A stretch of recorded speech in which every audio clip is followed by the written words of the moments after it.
এই বছর দুর্গাপুরে ইলিশ মাছের প্রচুর দাম, কিন্তু বাঙালি হয়ে ইলিশ মাছ খাবো না তাই কখনো হয়? তাই আজকে নিয়ে এসছে আমার কর্তা বিশাল বড় একটা ইলিশ মাছ, তুলনামূলকভাবে অনেকটাই বড়। তো তোমাদেরকে পিসগুলো দেখাই। এই দেখো, অনেক বড় ইলিশ মাছ। তো এই ইলিশ মাছটা আজকে আমি করে নিচ্ছি ভাপা। এই দেখো পিসগুলো, এই যে এই ইলিশ মাছ করে নিচ্ছি ভাপা।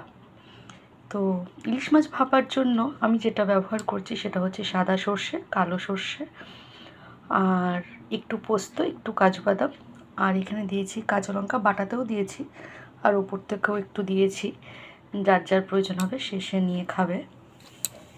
আর সর্ষের তেল তো দিয়েইছি, একটু লবণও দিয়েছি, আর একটু সর্ষের তেল আমি দিয়ে দেবো ওপর থেকে। ব্যাস, একদম রেডি। এইবার এটা আমি জাস্ট স্টিমে বসিয়ে দেবো, মানে ভাপে বসিয়ে দেবো টিফিন বক্সের ঢাকনাটা লাগিয়ে দিয়ে। তো এই সর্ষের তেলটা একটু চারিদিকে করে দিই, একটু ছড়িয়ে দিই আর কি।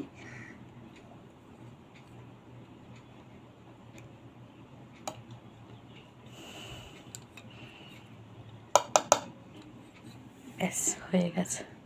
তো তোমরা কে কে আমাদের মতো ইলিশ মাছ খেতে ভালোবাসো, আর তোমরা কিভাবে ইলিশ মাছ ভাপা রান্না করো অবশ্যই কমেন্টস করে জানিও। আর আমি এটার মধ্যে না একটু নারকেল কোড়াও দিয়েছি। নারকেল কোড়া বলতে নারকেলটাকে কুড়িয়ে সেটাকে আমি ওই সর্ষে পোস্তর সঙ্গে বেটে দিয়েছি, কাজু সর্ষে পোস্ত যেটা ইউজ করেছি সেটার সঙ্গে বেটে দিয়েছি, ঠিক আছে?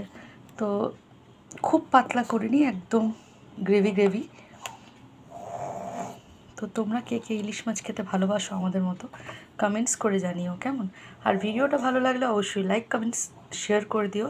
আর এই যে এবার আমি ঢাকনাটা দিয়ে দিলাম, হয়ে গেছে প্রায়। এবার এটা জাস্ট স্টিমে বসাবো, ব্যাস তাহলেই রেডি হয়ে যাবে।